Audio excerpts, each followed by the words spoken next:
Замрзнувањето на цените не може да биде 1 февруари, затоа што веќе статистика, државниот завод за статистика укажува дека во јануари вие имате пораст на цени.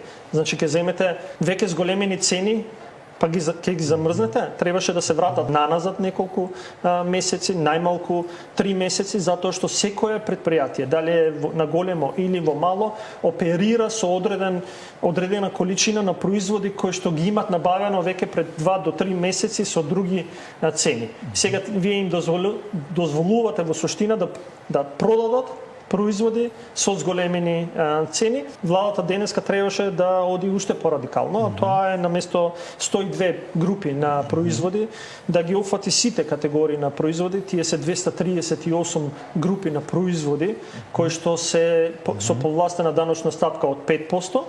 Сите да бидат во одреден временски период со определена маржа, кумулативно заедно со пресметката на влада која што рече би ги намалиле за 10%, би им додале дополнително 5% на севкупните производи. Ефектот реален кај храната би било некаде 18% поевтини производи, кај струјата 13 до 15% поевтина електрична енергија.